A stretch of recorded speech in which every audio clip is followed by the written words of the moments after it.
Bienvenidos a Talento del Oeste, con la conducción de Diego Ferro. Cada semana, un nuevo invitado, una nueva historia, una nueva oportunidad para conocer el talento, la pasión y el esfuerzo de personas que están marcando la diferencia. Este es un espacio para descubrir, conversar e inspirarnos, porque cada trayectoria tiene algo que enseñar y cada voz merece ser escuchada. Esto es Talento del Oeste. ¿Cómo les va? ¿Cómo andan? Bienvenidos. Pero muy buenas tardes. Muchísimas gracias por estar ahí en Talento del Oeste. Una nueva jornada. Tendremos hoy un gran invitado que nos está esperando. Talento del Oeste, siempre lo pueden seguir en YouTube. Pueden seguir las páginas tanto en Instagram como en el Facebook.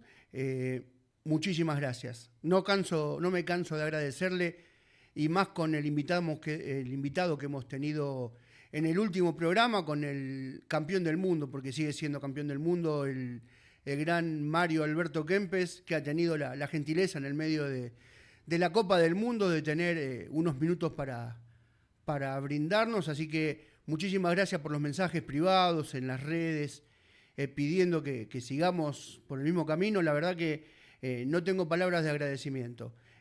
Lo que sí pueden hacer para que esto siga continuando es darle like a cada publicación que vean, a suscribirse, en el dedito que tiene el pulgar hacia arriba, apretar, que no cuesta nada, es gratis.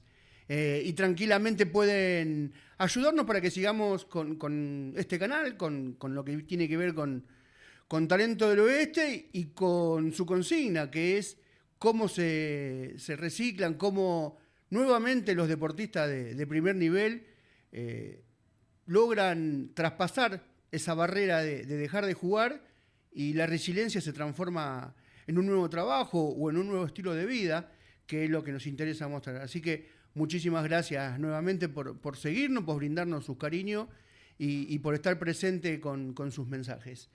Hoy tendremos a un ex jugador de Liga Nacional, pionero de sus comienzos, el hombre que se ha anclado en Mar del Plata, que es su ciudad, ahora no es de origen, pero sí su nueva ciudad, ya hace unos cuantos años, pero que también es hijo pródigo de San Nicolás. Ha pasado por todos lados, ha pasado por Entre Ríos, ha pasado por Campana, en Mar del Plata ha estado un par de veces. La verdad que el hombre con mucha experiencia, pero ha empezado en Río Negro, me parece. Igualmente él nos comentará y nos estará contando a medida que avancemos con la charla, pero tiene muchas historias para contarnos en ese largo peregrinaje. Le damos la bienvenida y le agradecemos que se haya tomado la molestia de estos minutos al gran Teodoro Michalopoulos. Teo, ¿cómo va? Buenas tardes. Hola Diego, querido, buenas tardes. Muy contento de estar acá charlando con vos. Muchas gracias también a vos por invitarme. Y siempre es lindo hablar de lo que uno ha vivido dentro de su gran pasión y en momentos también ha sido mi estilo de vida, porque durante 15 años jugué profesionalmente, así que tenemos, como vos decís, muchas cosas vividas, lindas, feas, pero bueno, todo suma y todo es parte de la vida y de la vida de un deportista. Así que bueno, encantado de hablar con vos y nuevamente gracias por invitarme. Agradecidos nosotros que tengas estos minutos para brindarnos. Sabemos que estás trabajando, así que el agradecimiento siempre es doble para el laburante. Pero, a ver, vos empezaste allá por Neuquén, en el tricolor, ¿no? En realidad, Diego, mi club de origen es Regata de San Nicolás. Yo soy nicoleño, nacido en San Nicolás, y empecé a jugar en las categorías, como todos los chicos, cebollita, minibásquet y demás, en Regatas de San Nicolás. Quizá vos lo que estás viendo, lo que viste en el largo de mi currículum, digamos, es que estuve por el Club Atlético Cinco Saltos. Exacto. En los inicios de la Liga Nacional, cuando yo ya había jugado 3 temporadas en Atlanta, cuando me reclutó Horacio Seguí. Y en ese momento el Valle de Río Negro era muy potente económicamente y basquetbolísticamente, porque había 5 equipos. Estaba Cinco Saltos, Regina, Allen, Chipolletti y General Roca. Claro. Y también Independiente Neuquén. Entonces, bueno, un dirigente de Cinco Saltos vino a San Nicolás a buscar jugadores y ahí yo me fui a Cinco Saltos, pero previamente había pasado por Atlanta.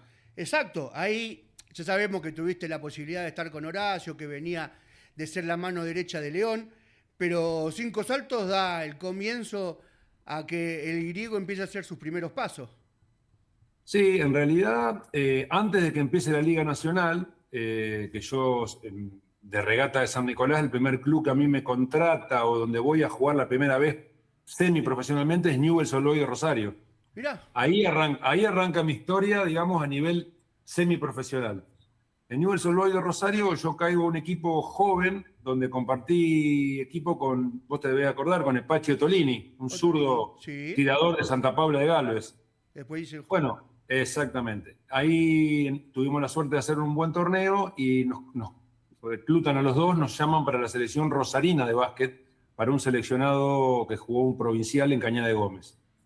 Y ahí Horacio Seguí andaba por la zona, porque él es de Firmat, viendo jugadores jóvenes para llevarse al Club Atlético Atlanta, donde él tenía un contrato a largo plazo de formar una franquicia, si se quiere llamar, para la futura Liga Nacional.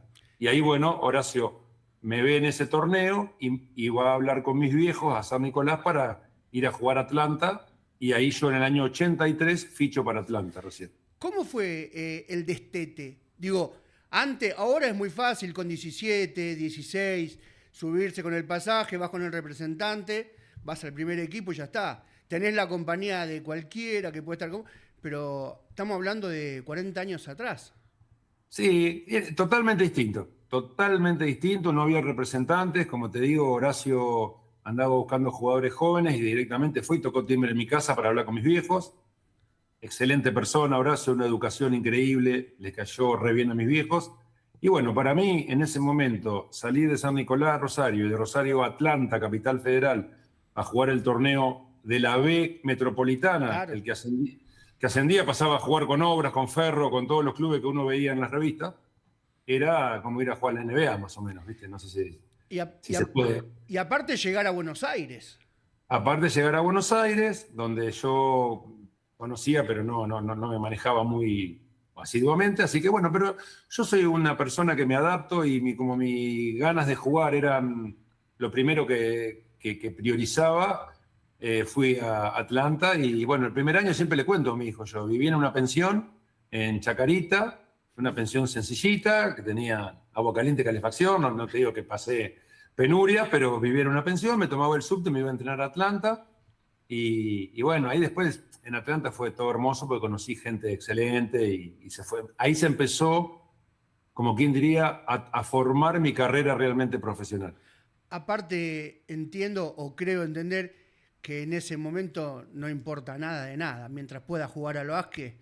Si tenía agua caliente, mejor. Totalmente.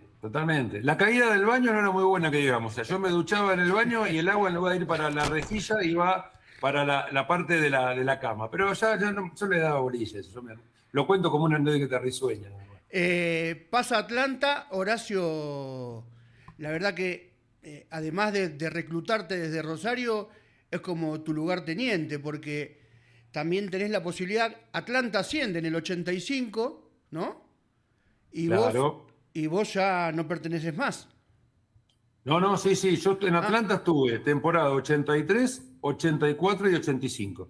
En el 83 jugamos nada más que el torneo de la B de Capital Federal para ascender a la A. Y tuvimos la suerte de llegar a la final contra Deportivo Morón. Lo jugamos en el estadio Héctor Echar de Ferrocarril Oeste, prácticamente colmado, porque había hinchada de los dos lados. Fue una final tremenda, hermosa. Perdimos por 2 puntos. Jugaba el Vasco Alcurúa en Morón. Sí.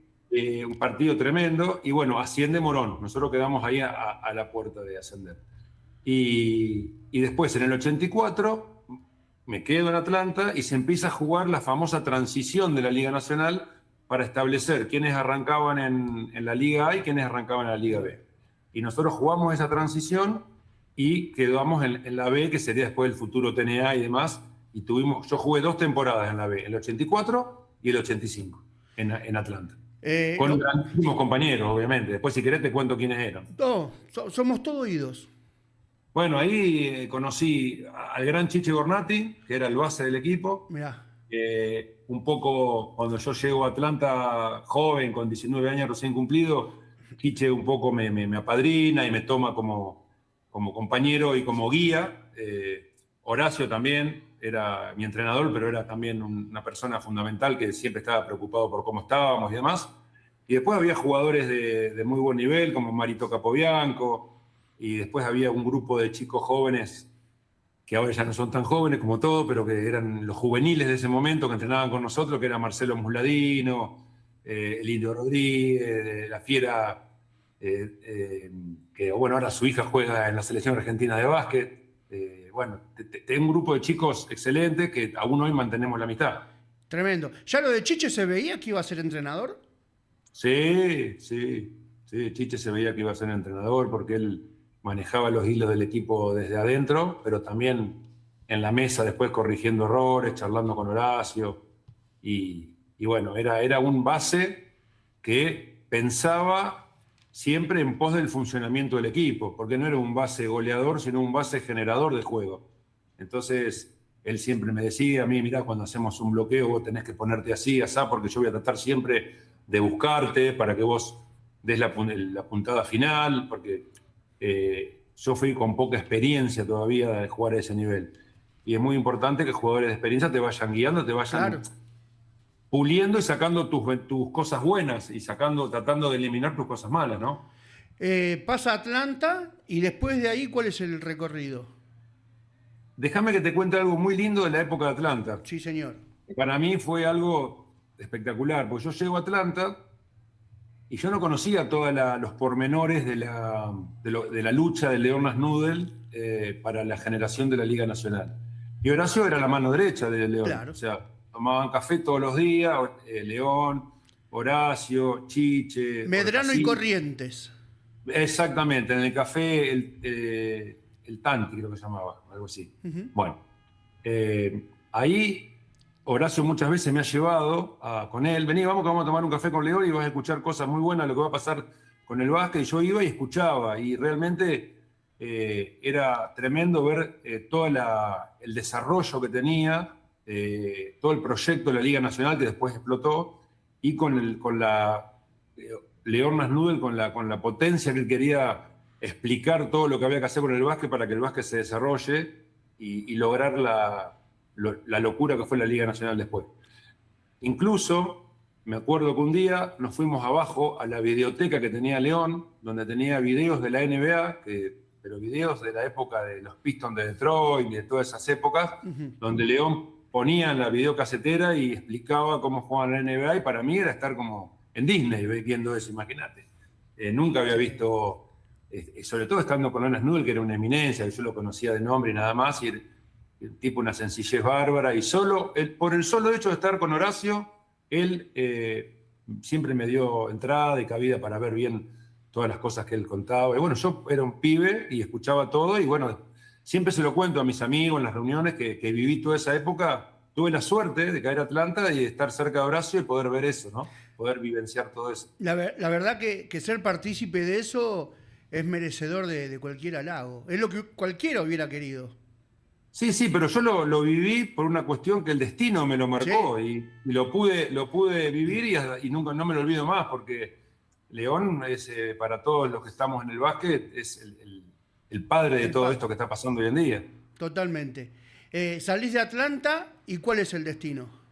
Bueno, salgo de Atlanta, jugué hasta el 85, y en un torneo que se hacía en San Nicolás, que se llamaba Torneo de Verano Acercamiento, que era un torneo comercial donde iban a jugar muchos jugadores de todo el país, porque San Nicolás en ese momento estaba muy potente económicamente, y todos los comercios y las marcas de San Nicolás armaban equipos, y venía el Pichi Campana, venía Mareto, venía Luis Oroño, que era ahí de la Emilia, jugaba siempre, Daniel Espurio, un montón de jugadores.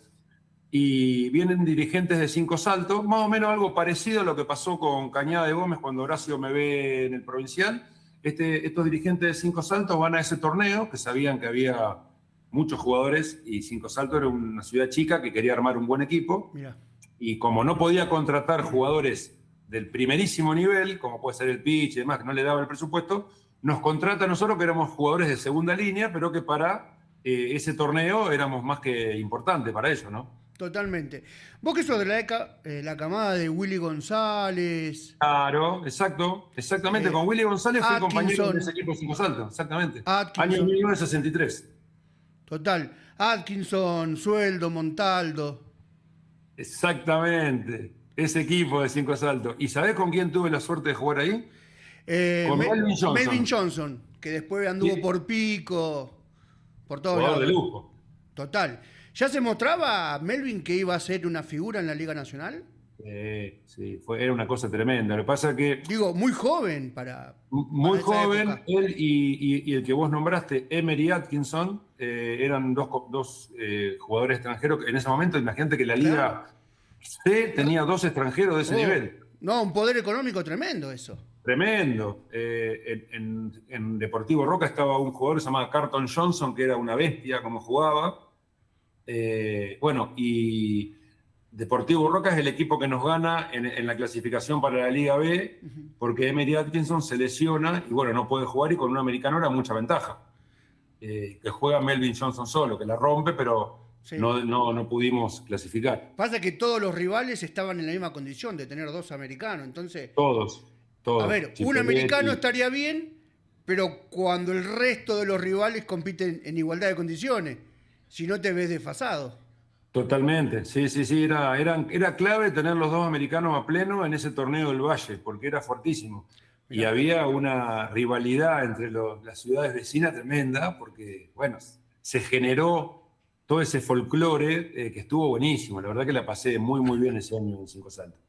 Eh, Uno dice, en las ciudades chicas uno se entera de todo, el corrillo, el chumerío, pero ¿eso se trasladaba a la cancha o quedaba ahí nada más? No, Cinco Saltos es una ciudad, creo que en ese momento tenía 10.000 habitantes, una cosa Ah, así. nada.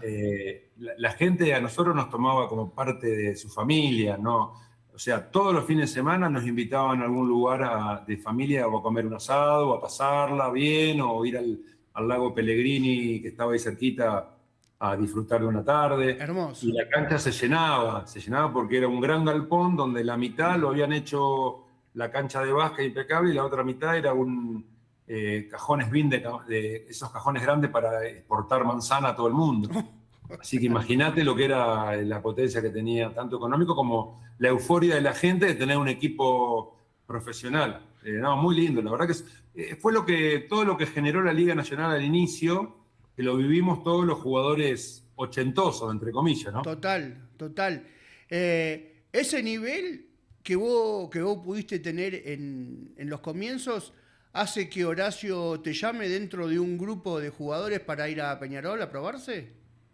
Sí, pero previo a ese llamado de Horacio, lo que estábamos hablando recién del año 86 de Cinco Saltos, hay un año intermedio que es el 87, que yo voy a jugar, ahí paso directamente a jugar a la B Nacional, al Club Lanús.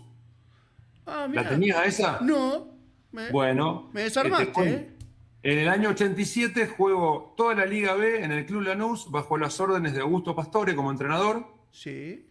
que me conocía de San Nicolás, de Zárate, de Campana, que somos todos ahí de la zona. Y ya Augusto me había hablado el año anterior, pero yo me fui a Cinco Saltos porque me gustó el desafío. Y al año siguiente me vuelve a hablar Augusto y me voy a Lanús. Y la verdad que Lanús era un equipo de lujo, porque te cuento con quién jugué ahí. Por supuesto. Estamos para Guille- eso. Guillermo Marín de base. Mirá, que después fue compañero, ¿no? Sí. Fabián Sachi.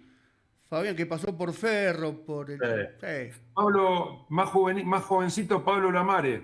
Leonardo Bersesi. Mirá. Cristian García, que jugó en Siderca Campana después. Y el Sordo Fernández, mirá. Ah, pero le El peleás, papá le papá peleás el ascenso a cualquier equipo con ese. Bueno, por eso te digo, teníamos un equipazo. Y ahí llegamos a la semifinal con Peñarol de Eddie Pop. Entonces, Peñarol asciende a la Liga y Claro. Horacio Seguí al año siguiente me hace un reclutamiento en Mar del Plata y yo vengo a ese reclutamiento entre muchos otros jugadores a entrenar y a ver si podía jugar en Peñarol, que ya estaba en Liga A, habían ascendido ese año, Claro. año 88. Año 80, asciende en el 87, todavía era la liga que se jugaba de marzo a diciembre. Exacto. Y en ese grupo de jugadores también va Leo Bersesi, Exacto. si no recuerdo, el ruso Kotik, el negro Romano, Un montón, hicimos un reclutamiento Oroño.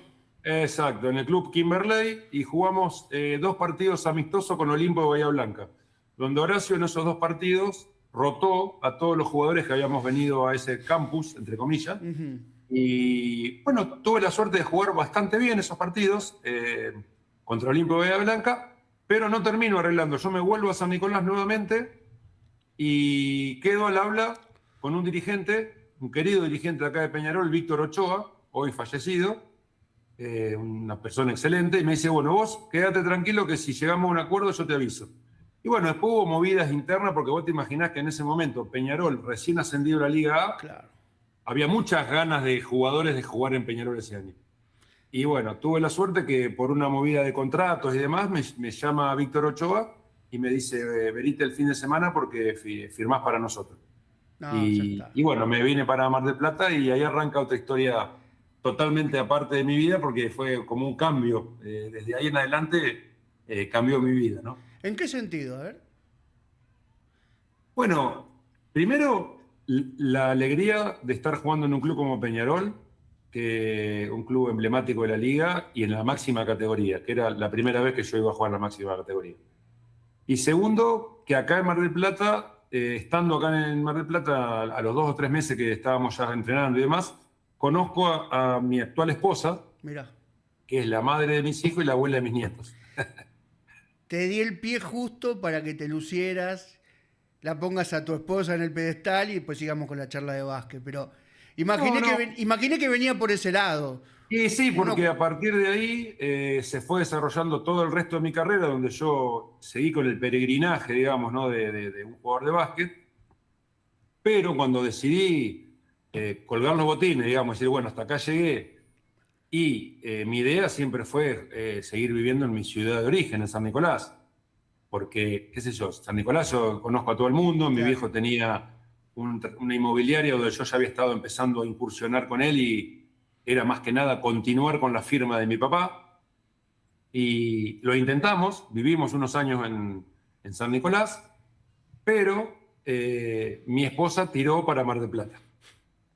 Y a mí Mar del Plata siempre fue una ciudad que me encantó, pero era una apuesta difícil para decir, bueno, dejo de jugar y arranco de cero en un lugar donde, si bien me conocen por el deporte, no soy tan conocido como en San Nicolás, que por el Club Regatas Claro.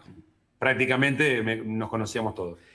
Y bueno, nos vinimos para acá. De hecho, yo me había hecho una casa en San Nicolás, la vendimos, compramos una propiedad acá y arranqué de cero con el rubro inmobiliario que hasta aún sigo, hasta el día de hoy.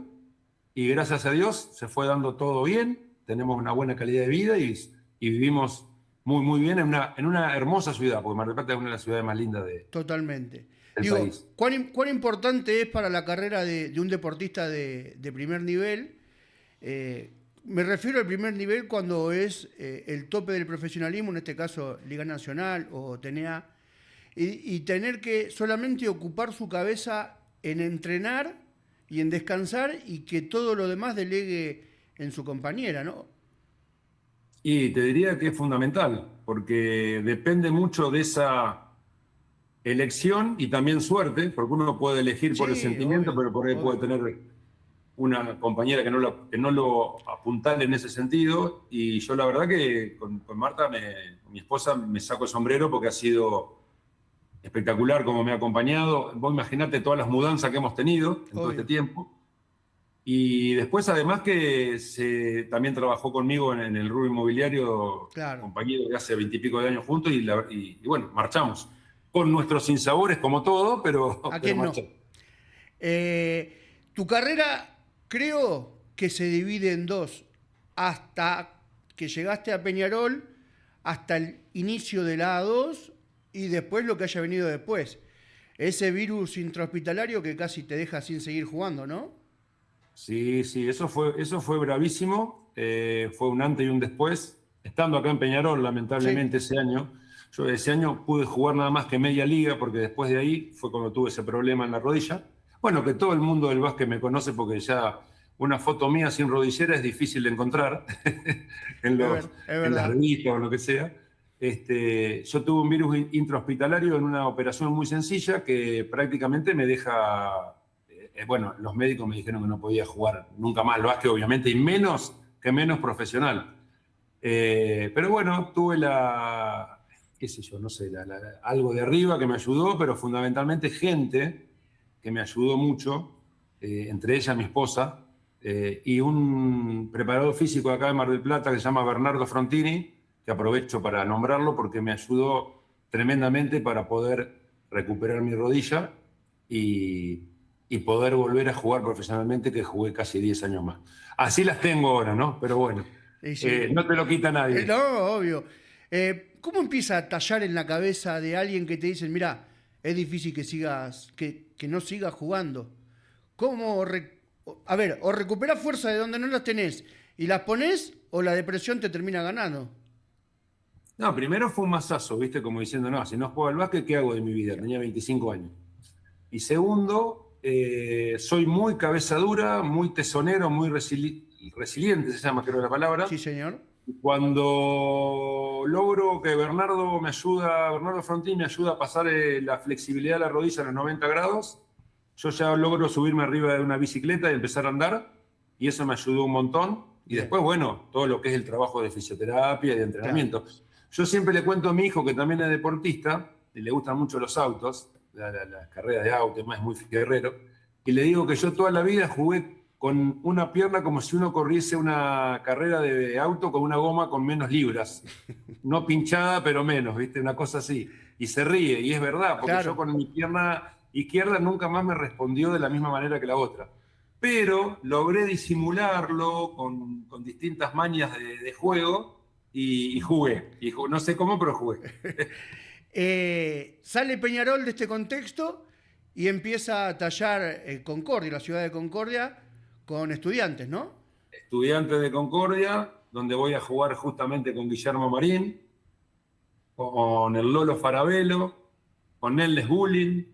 El Cabezón Ferrari. El Cabezón Ferrari, que fue... Además de que el Cabezón Ferrari ya había estado en Peñarol, porque cuando yo vengo de Peñarol, el Cabezón era pibe y jugaba para los juveniles, pero ya picaba en primera porque era un jugadorazo. Aparte, tuvimos la suerte de hacer el segundo podcast y hablábamos de la anécdota de él con Pope. Sí. Sí. Yo con el Cabezón compartí 3 equipos: Peñarol, Estudiante de Concordia y Regatas San Nicolás. Regatas, sí. Sí, la historia de Pope fue la contó perfecta. O sea, lo tuvimos que salir a cubrir porque lo quería matar Eddie, pero que tenía una locura bastante linda. Y viste que Oscarcito... Y encima la mecha corta. Y Oscarcito también es de mecha corta, así que no tiene problema. Habla poco y sacude mucho. Sí, pero bueno, pero un chico excepcional. Yo lo quiero un montón, porque la verdad que es un chico bárbaro y es un compañero que lo tuve en varios equipos y estuvo bárbaro tenerlo. Vamos a Estudiante de Concordia. Sí. Y bueno, con Estudiante de Concordia una anécdota fue que era un equipo súper modesto, chicos jóvenes, muy, muy modestos, y nos toca debutar el primer partido en el Héctor Echar contra el Ferrocarril Oeste y ganamos ese partido. Arrancamos ganándole a Ferro de visitante. Fue una cosa tremenda.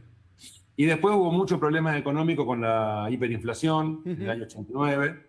Y bueno, el equipo salvó la categoría ahí raspando. Y bueno, al año siguiente ya ahí es donde llego a Regata de San Nicolás, que empieza la otra etapa hermosa de mi carrera, ¿no? ¿Cómo haces para jugar en un equipo donde vivís de eso, del deporte, del básquet en este caso, y sabés que no cobrás y indefectiblemente te tenés que ir? ¿Qué haces en ese lapso? ¿Vos me lo decís por Concordia? Por Concordia, claro, por supuesto. Y bueno, hubo una renegociación de los contratos, y los contratos más, entre comillas, más costosos que ellos no podían afrontar, que eran la de Guillermo Marín, el mío y creo que otro jugador más, se rescindieron y quedó el equipo semi-diezmado, digamos, y nosotros nos volvimos para nuestra casa porque teníamos que... Yo pasé a jugar torneos de refuerzo en Zárate. A eso voy. Claro, jugaba torneos de refuerzo, empecé a incursionar un poco con mi viejo en la inmobiliaria para ver cómo era el trabajo extra basquetbolístico. también estuvo bueno porque aprendí varias cosas ahí con mi padre, que me fue explicando cómo era el trabajo de inmobiliaria, con lo cual yo el día de mañana ahora hasta el día de hoy sigo viviendo. Entonces, bueno, no hay mal que por bien no venga, ¿viste? Que dice el dicho, uno trata de sacarle provecho o ver la parte positiva de los problemas. Y bueno, lo positivo fue eso, dentro de todo. Pero ya estando en San Nicolás, Regata empieza a armar el equipo para la próxima liga y ahí yo quedo en ese equipo contratado para arrancar, digamos, la posibilidad de ascender a la máxima categoría, que Regata siempre tenía esa ilusión. Y entiendo que fue la mejor opción que podías haber tomado esa, ¿no? Sí, porque estaba en mi ciudad y porque Regatas es un club en el cual empecé a jugar de chiquito y bueno, jugué 3 temporadas en Regatas. Recién ascendimos en la última. Claro. En la temporada que fue Guillermo Vecchio como entrenador. Te toca la liga corta del 90 Claro. y después ya las otras 2 temporadas, pero digo, indistintamente de eso tenían, digo, un equipazo. Waldemar Cardona, Marín, Giacomini, Vanek. Digo, Sí, sí, de a poquito, de año tras año, hasta el ascenso, fueron modificando jugadores, pero increciendo. Totalmente. Se fue mejorando el equipo año tras año hasta que el equipo logra como su explosión o su punto cúlmine en el año que contratan a Guillermo Vecchio y arma un quinteto que yo te diría ideal, porque la verdad que fue un quinteto bárbaro. Estaba formado por Teddy Colter de base, que era americano nacionalizado, sí, y Shane Parker como jugador extranjero. Shane Parker en ese momento era goleador de la Liga B, del TNA, era un jugador garantido. Sí. Y después teníamos al Pájaro Lorio como un tirador tremendo, el Mono Gallardo que jugaba de 3, yo jugaba de 4. Ese era el quinteto inicial, ¿verdad? Y después estaba Oscarcito Ferrari, que siempre entraba a dar una mano en distintos puestos. Había dos jugadores más, bueno, Waldemar Cardona. Martínez. Exacto, el Patito Martínez, que era chico, pero que también sumaba, exactamente. Y bueno, eso fue para mí espectacular, porque vos imaginate que cuando ascendemos a la Liga A con Regatas, yo era el único jugador nacido en el club, claro, desde chiquito. Entonces fue una doble alegría para mí. Puede ser que te interrumpo porque vamos a ir al ascenso y no quiero dejar un detalle que creo que hasta te lo perdonaron porque sos de la ciudad. El primer clásico que se juega con Belgrano, ¿lo tenés vos para ganar con el último tiro? ¿En la cancha de Belgrano o en la cancha de Regatas? Es lo que no recuerdo. No. El partido termina 78-77 y vos tenías el último tiro. No sé si fue en la Liga Corta del 90 o la del 90-91. Mirá, en la época que jugamos el TNA con Belgrano, la mayoría de los clásicos los ganamos nosotros. Después se dio vuelta la tortilla, como quien dice. De Belgrano ganó más clásicos con Regata. Pero eso que vos me estás diciendo no recuerdo. Lo que sí recuerdo que tuve que tirar 2 tiros libres en un partido clave en cancha de Belgrano, con el cierre, y que tuve la suerte de convertirlo.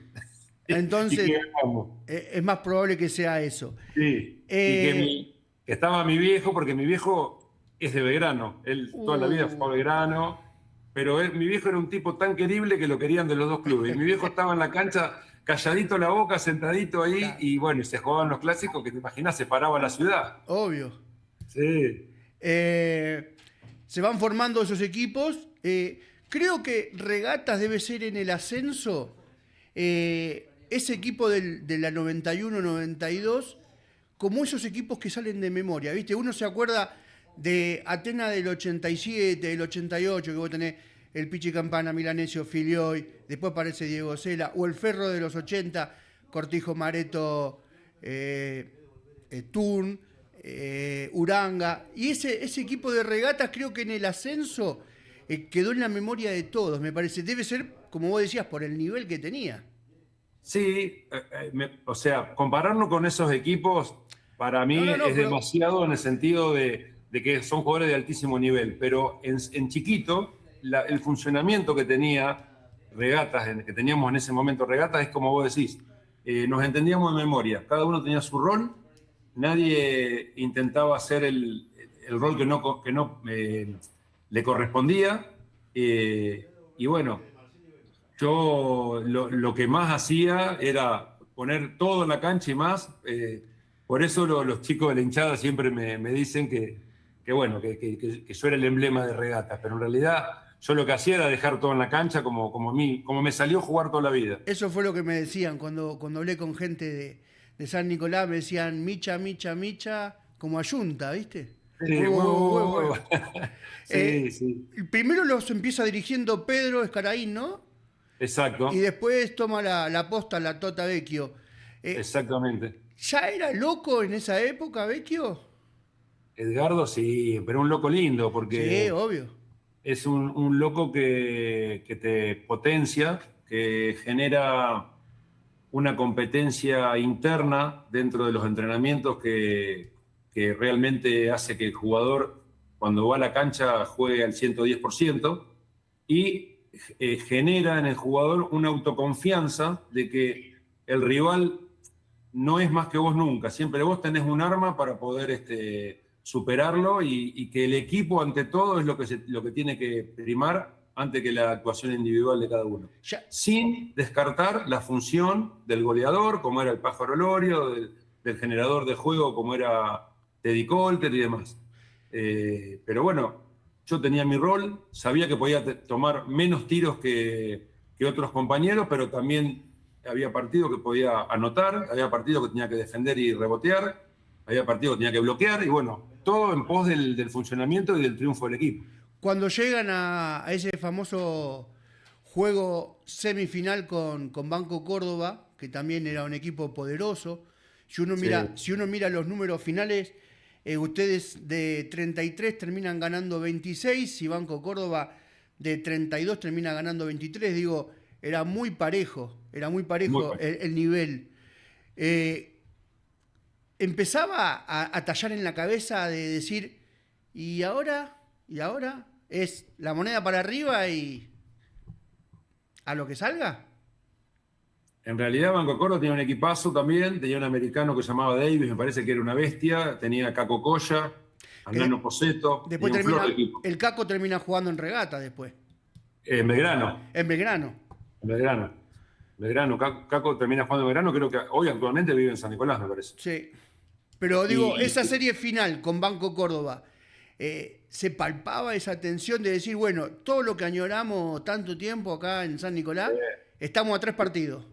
sí, totalmente, porque además bueno, te da una idea del fanatismo que tiene la gente de Regatas, cómo ama el club y cómo añoraba ese ascenso, no solamente la gente de Regata, porque yo no sé si vos has visto videos cuando nosotros ascendimos, que desde el parador de San Nicolás, que está en la ruta 9, la autopista, al estadio del Club Regata, que serán 5 kilómetros, demoramos 2 horas y media en llegar. O sea Una que locura, la ciudad entera salió a la calle. una locura. Fue una locura porque fue el primer equipo de la historia del básquet nicoleño que llegó a la máxima categoría. Entonces eso a mí yo no me lo olvido nunca y fundamentalmente lo que no me voy a olvidar nunca fue la cara de mi viejo y de mi vieja. Uh, Que verlos cuando nosotros nos bajamos del micro ahí en la rotonda del Club Regata y ellos estaban ahí esperando, tanto en esa situación como en muchos partidos. Mi viejo fue jugador de básquet y amaba el básquet. Y una de las cosas que a mí me queda y me deja como una tranquilidad de conciencia es que yo sé que lo hice feliz a él viéndonos jugar a nosotros. Y realmente eso fue algo único y que me lo guardo para mí, ¿no? qué hermoso. Eh, Ese partido en Córdoba que casi no se reanuda en la segunda mitad, ¿no? Por lo que era el público. Digo, la tensión que se vivía. sí, sí, hubo un problemita ahí entre las hinchadas, bueno, esas cosas que pasan en los partidos chivos, Habitual. ¿viste? Sí, Que por suerte se pudo solucionar. Se reanudó el segundo tiempo y ganamos y 3-0, fue barrida, como quien dice. barrida. Barrida, obvio.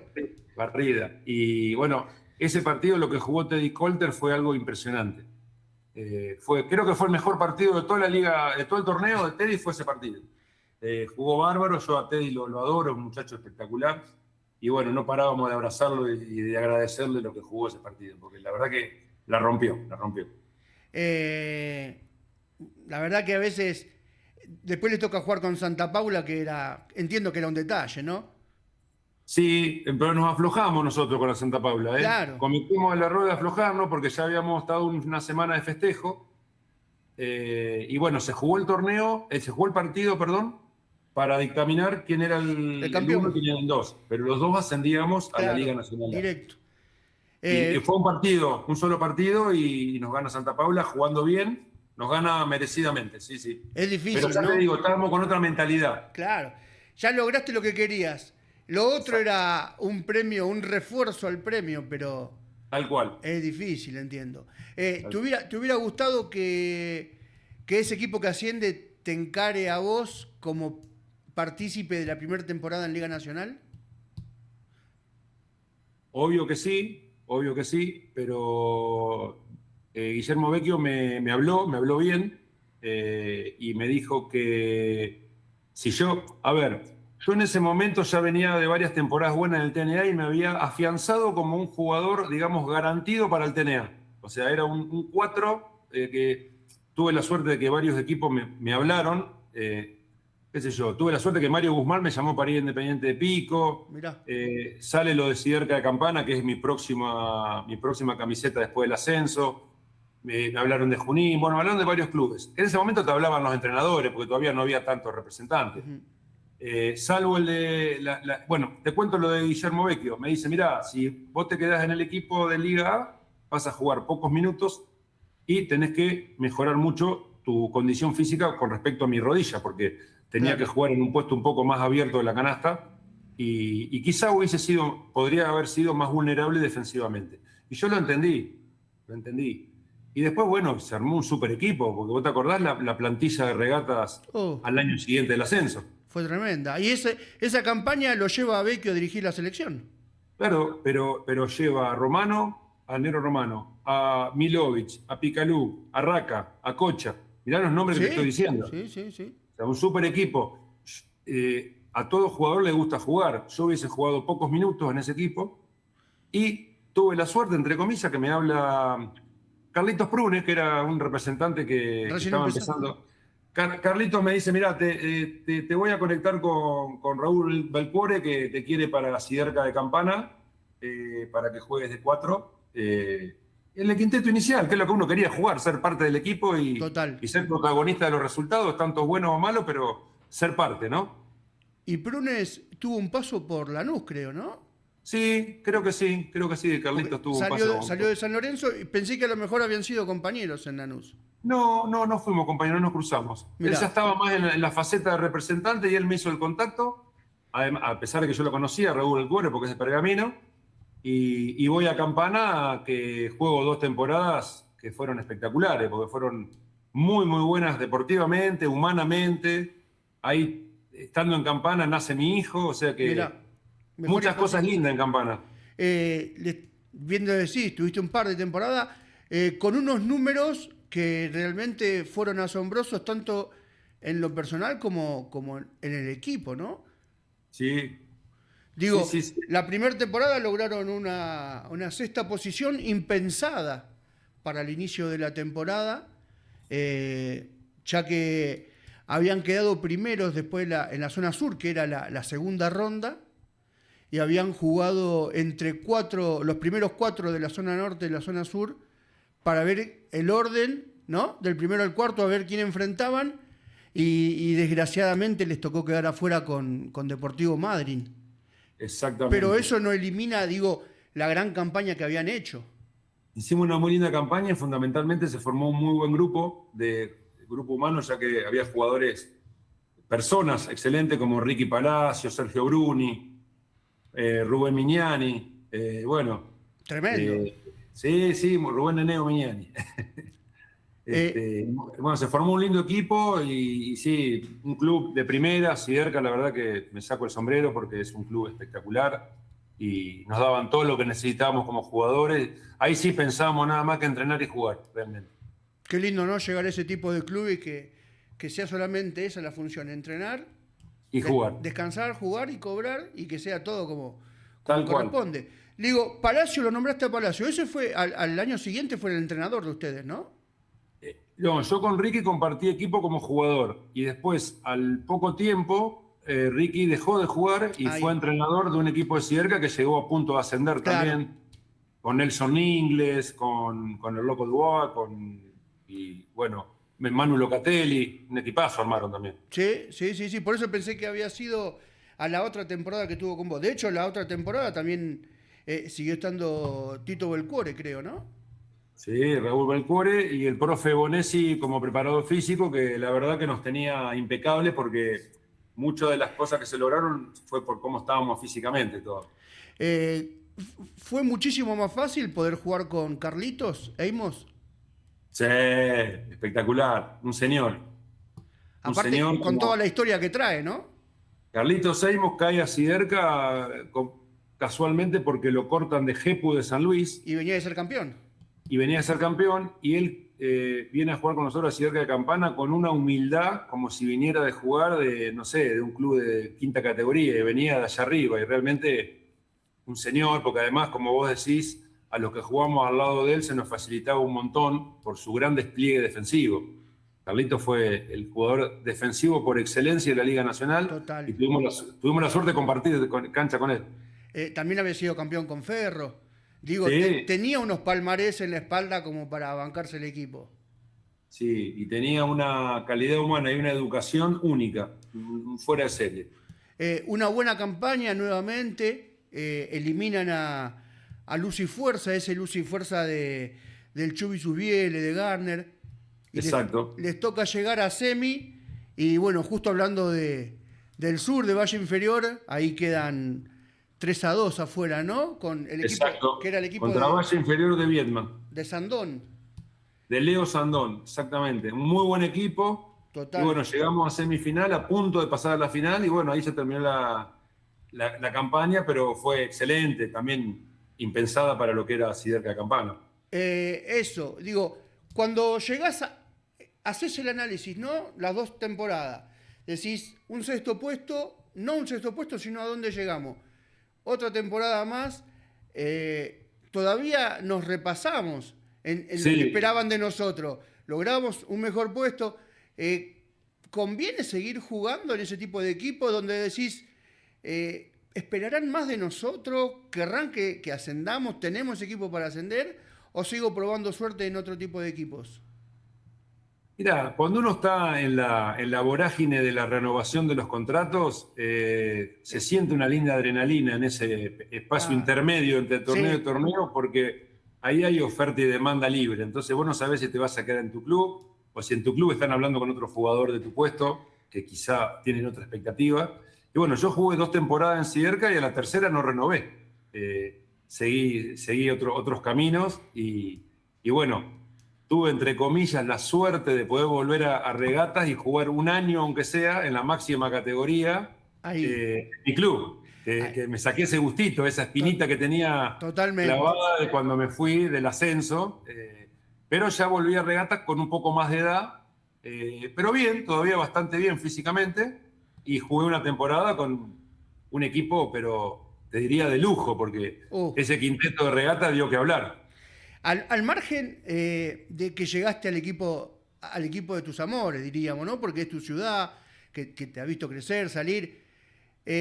Pero jugar en Liga Nacional, en ese equipo, digo, no importa cuántos minutos jugaste, cuántos partidos jugaste, me parece que tiene un sabor especial ya cuando sos un poquito más grande, ¿no? Y sí, fueron como pequeños bocadillos del postre de mi carrera, de poder volver a jugar a regata en la Liga A y con los tremendos jugadores que jugué, porque ese quinteto de regata que estaba el Moncho Small de base, el Lolo Farabelo de 2, Julito Rodríguez, Julio Ariel Rodríguez de 3, John Deveroc y Viga Alexander. Mamita, digo, con ese quinteto. Debe ser de las duplas de extranjeros históricas que han pasado por el básquet nacional. John Deveroc y Vic Alexander, digo, una garantía tremenda. Sí, y la media cancha de lujo, porque... Julio que venía del Mundial anterior de jugar para Argentina. Totalmente. Que, digo, un roce internacional que pocas veces ha tenido la ciudad hasta que Prigioni salió y pasó por otros clubes. Exacto. Pero el Moncho Small que venía de Chahue. Después estaba la Foca Laverdino que venía de Atenas. Sí, y el Lolito Farabello, que era pura El potencia, Lolo. que jugaba de dos, que era una bestia. Los recambios ahí era, como vos decís, Laverdino, entraba yo y entraba La- a Castelo, Horacio Castelo. Horacio Castelo, que también venía de Atenas. Y estaba Venía a Atenas. Pedrito Casermeiro, también que Y venía Pedrito de... Casermeiro, que era un base revulsivo que entraba a cambiar un poco el ritmo del juego cuando el Total. Moncho se cargaba de full o no estaba en una buena noche. Pedrito, la verdad que muchos partidos ha sido muy importante para revertir resultados y bueno, después dejarle medio armada la cosa para el cierre al quinteto inicial, ¿no? Total, Pero total. también, sí. Aparte, digo, un equipo que logran un sexto puesto al final del torneo impensado. Va, no sé si Histórico. impensado, ¿eh? Y mira, estaban Atenas en su mejor Sí. momento, en cancha de regata se le ganó por 15 puntos con autoridad. O sea, imagínate que para ganarle a Atenas con esos nenes que tenía No. por 15 y con autoridad, no cualquier equipo lo hacía. No, aparte enfrente tenías a Independiente de Neuquén, Sí. el mismo Peñarol que empezaba de a poquito a asomar, a reforzarse. Gran campaña y te toca, no recuerdo un hecho tan trascendente allá por diciembre, donde son expulsados todos los jugadores. No dos o tres y dos o tres de acá, todos, vamos, todos afuera. Se armó una batahola La porque batalla de San Nicolás, dicen en los libros de sí, historia. estaba Wallace Bryan, Wallace Bryan jugaba para Ferro. Y 2-13, nos, exactamente. Y Vic Alexander, que era un jugador duro y fuerte, pesado. toda la semana estuvimos atengándolo para que lo aguante a Wallace Bryan, y él dijo que él lo iba a marcar bien y que Wallace Bryan no iba a ser tan determinante. ¿Viste cuando vos haces toda la semana un folclore para que el Sí. partido se picantee y que nuestros jugadores importantes puedan estar? Bueno, se picanteó demasiado y se terminó en un lío bárbaro.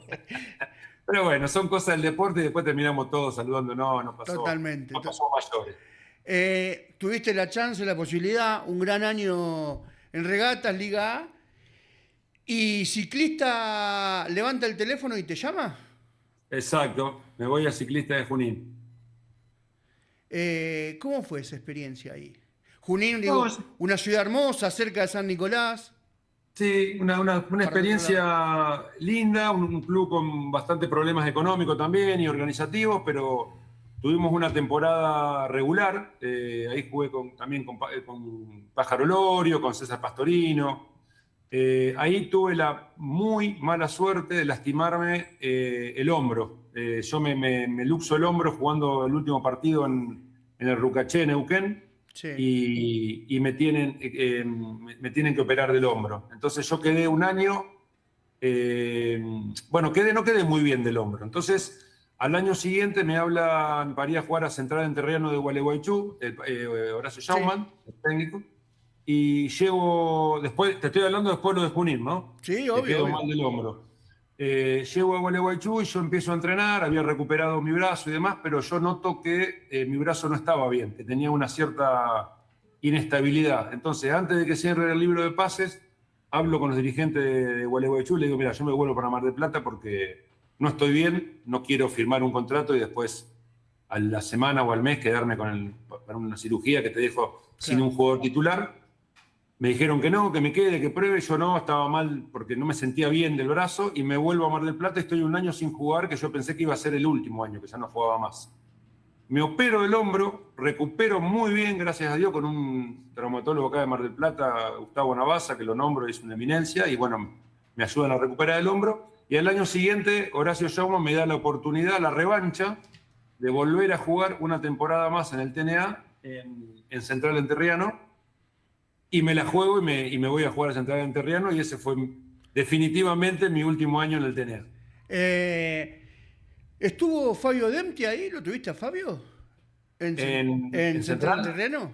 no, lo No, tuve a Horacio Schaumann de Horacio técnico. Schaumann. Sí, que era del local de ahí. Él había jugado de base en Independiente Neuquén, en la época que yo estaba en Cinco Saltos, recuerdo. Cuando entiendo que interiormente vos ya pensás que después de esa operación de casi no jugar a tener la posibilidad de que puedas, aunque sea una temporada más, despuntar el vicio, ¿ya empezás a pensar en el retiro? Sí, totalmente. Lo pensé el año que estuve lesionado, porque además del hombro, el año que yo estuve lesionado, hasta que recuperé el hombro, también tenía media embromada mi pierna que no sabía cómo me iba a responder. Pero bueno, gracias como siempre, ¿viste? Al empeño, a darle un Sí. poco la parte física y demás, me la jugué y realmente jugamos una buena temporada en Central Entrerriano, fue linda, fue una buena experiencia. Y ahí sí, terminé la temporada y como quien dice, colgué todos los botines y me vine para Mar del Plata y ahí ya arranqué el tema de la inmobiliaria acá con mi mujer y decir, bueno, es otra etapa nueva de mi vida y hasta acá llegué con el básquet. Hasta ahí llegaste, pero creo que quedan 7 partidos todavía en el tintero, ¿no? Sí, bueno, cuando decido dejar de jugar, ¿Cómo al fue año eso? siguiente, bueno, yo dejo de jugar el TNA y arranco con la inmobiliaria y todavía me llamaban clubes del TNA para que vaya a jugar otra temporada más, aunque sea entrenando acá y yendo a jugar los partidos, pero yo no quise saber nada porque no era serio. Entonces decidí quedarme acá. Y acá en Mar del Plata hay una movida de básquet muy, muy importante y se generan equipos que quieren jugar las categorías de ascenso, como puede ser Atlético Mar del Plata y de acá de Mar del Plata, que yo formo parte de un equipo recreativo, llamémosle, ¿no? Y a su vez se forma la Maxi Liga, que la crea un chico de acá, Carlitos Galera, donde arma 8 equipos de Maxi Liga. ¿Y qué hace? Le da a cada equipo un exjugador profesional para que sea como el jugador franquicia, vamos a llamarle, entre comillas. Y a mí me manda un equipo de Constitución que se llama New Sport, donde jugué con compañeros, todos jugadores profesionales, arquitectos, médicos, muy, muy lindo equipo. Y estoy jugando la Maxi Liga y sucede algo impensado en Peñarol, en la Liga Nacional, Sí. que es que Pablo Maglia se quiebra 2 dedos de la mano y tiene que estar inactivo por 2 meses. Y en ese momento se había puesto en marcha el recambio temporario por lesión, ¿te acordás? Sí. Bueno, entonces Peñarol estaba un poco corto económicamente, no podían contratar a nadie, y en plena Maxiliga, nosotros a punto de jugar la final de la Maxiliga contra Kimberley, que jugaba Gustavito Fortete, me llama un dirigente de Peñarol, que se llama Miguel Belsa, y me dice, Micha, ¿no tenés que dar una mano? Sí, cómo no, le digo, ¿qué querés que...? No sé, yo no me imaginé. Me dice, tenés que jugar 8 partidos en la Liga Nacional A para Peñarol, en reemplazo de Pablo Maglia, hasta que se recupere de la mano. Yo no lo podía creer, porque yo ya estaba, hacía 3 años que venía jugando torneos locales de acá, venía jugando el Maxi Liga, bueno, seguía despuntando el vicio como cualquiera que puede jugar. Bueno, conclusión, creo que debe ser un caso único en la historia, que un jugador de Maxi Liga pasa a jugar la Liga Nacional A y juega 8 partidos. Y Sí. en varios de ellos bastantes minutos, porque justo un Sí. americano se lesiona, no sé qué, y jugué bastantes minutos contra Andino de La Rioja, bastante decorosamente. Libertad, te tocó. Con Libertad, Libertad Boca. con Libertad un redebut fue. Debutaste en un partido que pierden 83-81, Sí. pero digo, queda en los anales de la historia de Peñarol como que el hombre semi-pro juega Liga Nacional y se retira definitivamente. Exacto, exacto. Y tuve la suerte de pude jugar en el polideportivo, porque yo todos los Claro, partidos de Peñarol que había jugado nunca lo había jugado en el polideportivo. era Superdomo.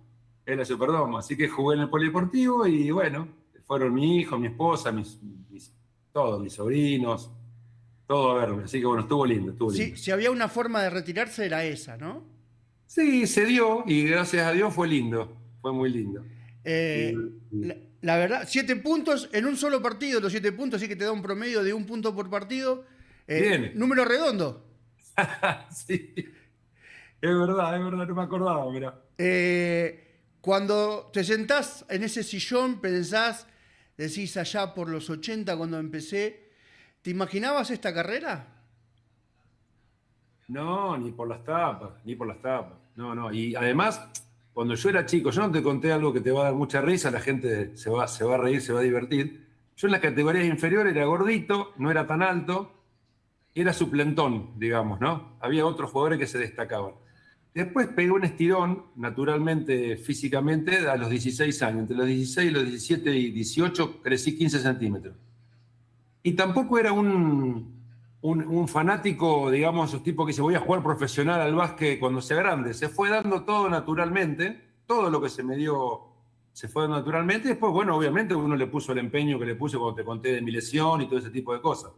Pero no me imaginaba y soy un súper agradecido. Además de vivir en Mar del Plata, de tener, gracias a mi esposa y a su familia, tengo familia en Mar del Plata y familia en San Nicolás. Porque yo tengo 2 hijos, 4 nietos y 11 sobrinos nietos. Así que imagínate. Cierra por todos lados.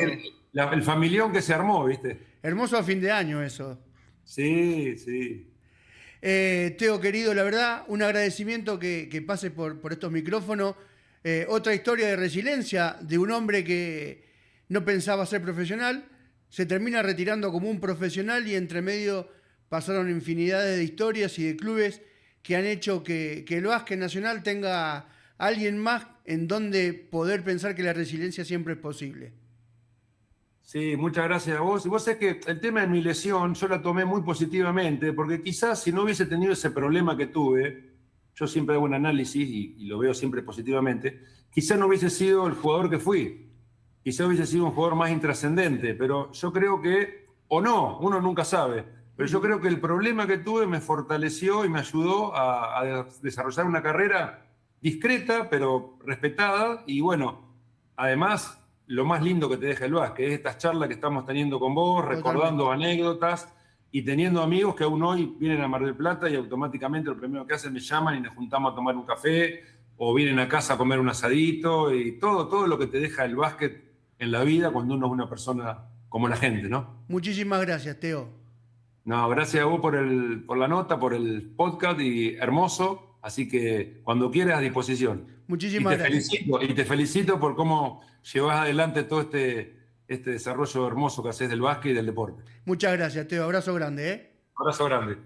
Lo tenían el ruso, el rubio, el griego, como le quieran decir, Teodoro Michalopoulos, el hombre que jugó en Liga Nacional, que jugó en el TNA, que ha sido trascendente en varios de sus clubes, que ha logrado el ascenso, que ha logrado trascender en su ciudad de origen y jugar Liga Nacional. Desde acá le agradecemos mucho que estén siempre presentes con cada historia de resiliencia de cada uno de los deportistas que pasan por estos micrófonos. Nosotros nos despedimos, seguramente será hasta la semana próxima donde contaremos una nueva historia de esto que es Talento del Oeste. Desde el barrio, desde el sueño, de potrero y de café, del oeste de Buenos Aires, al mundo los vas a ver, con esfuerzo y con talento, con historias de verdad. Diego Ferro te acompaña, ya empezó la charla acá. Talento del oeste, donde nace la pasión, de la cancha al escenario, del barrio a la profesión. Talento del oeste, orgullo de mi ciudad. Entre risas y recuerdos se nos cumple una verdad.